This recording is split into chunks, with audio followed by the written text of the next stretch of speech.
بسم اللہ الرحمن الرحیم اللہم صلی علی سیدنا و مولانا محمد وعدن الجود والکرم و آلہ وبارک وسلم۔ معزز سامعین کرام، خلیفہ سہاروں حضرت سیدنا علی المرتضیٰ رضی اللہ تعالی عنہ نے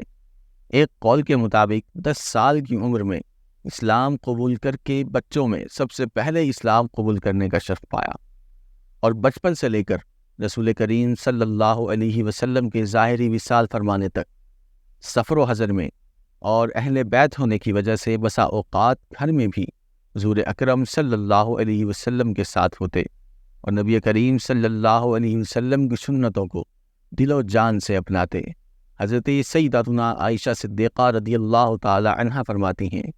کہ حضرت علی رضی اللہ تعالی عنہ لوگوں میں سنت کو زیادہ جاننے والے ہیں۔ مولا علی مشکل کشا شیر خدا رضی اللہ تعالی عنہ سے علمی اعتبار سے صحابہ کرام رضی اللہ تعالی عنہ میں ایک خاص مقام رکھتے تھے، اور کیوں نہ رکھتے ہوں کہ خود نبی کریم صلی اللہ علیہ وسلم نے آپ کی علمی شان بیان کرتے ہوئے آپ کو علم و حکمت کا دروازہ فرمایا۔ چنانچہ پیارے آقا کریم صلی اللہ علیہ وسلم نے ارشاد فرمایا، انا مدینۃ العلم وعلی بابھا، یعنی میں علم کا شہر ہوں اور علی اس کا دروازہ ہے۔ اور ایک اور مقام پر فرمایا، انا دار الحکمت وعلی بابھا، یعنی میں حکمت کا گھر ہوں اور علی اس کا دروازہ ہے۔ حضرت سیدنا علی المرتضیٰ رضی اللہ تعالیٰ عنہ فرماتے ہیں کہ سرکار دو عالم صلی اللہ علیہ وآلہ وسلم نے میرے سینے پر ہاتھ رکھ کر یوں دعا کی، اللہم املأ قلبہ علما و فہما و حکما و نورا،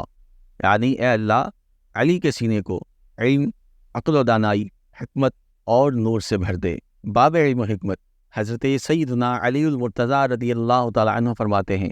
کہ نبی کریم رؤوف الرحیم صلی اللہ علیہ وآلہ وسلم نے مجھ سے علم کے 1000 باب سکھائے، اور میں نے ان میں سے ہر باب سے مزید 1000 باب نکالے۔ آپ رضی اللہ تعالیٰ عنہ کی علمی لیاقت بیان کرتے ہوئے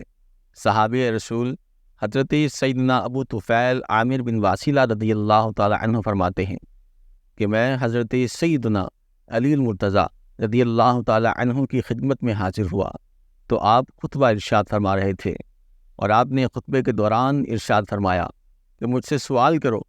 اللہ پاک کی قسم تم مجھ سے قیامت تک ہونے والے جس معاملے کے بارے میں پوچھو گے میں تمہیں اس کا جواب ضرور دوں گا۔ تابعی بزرگ حضرت سیدنا سعید بن مسیب رضی اللہ تعالیٰ عنہ فرماتے ہیں، نبی کریم صلی اللہ علیہ وسلم کے صحابہ میں سوائے حضرت علی کے کوئی یہ کہنے والا نہیں تھا کہ مجھ سے جو چاہو پوچھ لو۔ آپ رضی اللہ تعالی عنہ قرآن کریم کی آیات کے بارے میں جانتے تھے کہ کون سی آیت کب، کہاں اور کس موقع پر نازل ہوئی۔ چنانچہ منبع علم و حکمت مولا کائنات سیدنا علی المرتضیٰ رضی اللہ تعالی عنہ نے فرمایا، مجھ سے قرآن کریم کے بارے میں پوچھو، بے شک میں قرآن پاک کی ہر آیت کے بارے میں جانتا ہوں کہ وہ آیت دن میں نازل ہوئی ہے یا رات میں نازل ہوئی، ہموار زمین پر یا پہاڑ پر۔ ایک مقام پر مولا کائنات مولا مشکل کشا رضی اللہ تعالی عنہ نے فرمایا، اللہ پاک کی قسم میں قرآن کی ہر آیت کے بارے میں جانتا ہوں کہ وہ کب اور کہاں نازل ہوئی ہے اور کس کے بارے میں نازل ہوئی۔ فقیہ امت کا لقب پانے والے صحابی حضرت سیدنا عبداللہ بن مسعود رضی اللہ تعالی عنہ آپ کی قرآن فہمی کا بیان کرتے ہوئے فرماتے ہیں کہ امیر المؤمنین حضرت علی رضی اللہ تعالی عنہ ایسے عالم ہیں کہ جن کے پاس قرآن کریم کے ظاہر و باطن دونوں کا علم ہے۔ صحابہ کرام کو اگر کسی معاملے میں حضرت علی رضی اللہ تعالی عنہ کے فتوے کا علم ہو جاتا تو صحابہ کرام آپ کے فتوے پر عمل کیا کرتے تھے۔ چنانچہ حضرت عبداللہ بن عباس رضی اللہ تعالی عنہ فرماتے ہیں کہ جب کوئی معتبر شخص ہمیں حضرت علی کے فتوے کے بارے میں بتاتا تو ہم اس سے تجاوز نہ کرتے۔ صحابہ کرام بلکہ ام المؤمنین حضرت سیداتنا عائشہ صدیقہ رضی اللہ تعالی عنہ بھی مسائل کے حل کے لیے حضرت علی کے پاس لوگوں کو بھیجا کرتی تھیں، جیسا کہ تابعی بزرگ حضرت شریح بن حانی رضی اللہ تعالی عنہما نے جب حضرت عائشہ صدیقہ رضی اللہ تعالی عنہ سے موضوع پر مسح کے بارے میں سوال کیا تو آپ رضی اللہ تعالی عنہ نے فرمایا، حضرت علی کے پاس جاؤ اور ان سے پوچھو کیونکہ وہ اس مسئلے میں مجھ سے زیادہ جانتے ہیں۔ حضرت سیدنا عبداللہ بن مسعود رضی اللہ تعالی عنہ فرماتے ہیں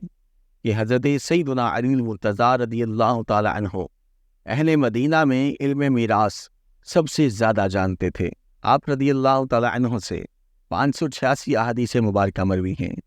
جو کتب احادیث میں اپنی خوشبوئیں بکھیر رہی ہیں۔ سن 40 ہجری میں 17 یا 19 رمضان المبارک کو فجر کی نماز کے لیے جاتے ہوئے راستے میں آپ رضی اللہ تعالی عنہ پر قاتلانہ حملہ ہوا، جس میں آپ شدید زخمی ہو گئے اور 21 رمضان المبارک کی رات کو جام شہادت نوش فرمایا۔ اللہ پاک کی آپ پر رحمت ہو اور آپ کے صدقے ہماری بے حساب مغفرت ہو، آمین بجاہ النبی الامین صلی اللہ علیہ وآلہ وسلم۔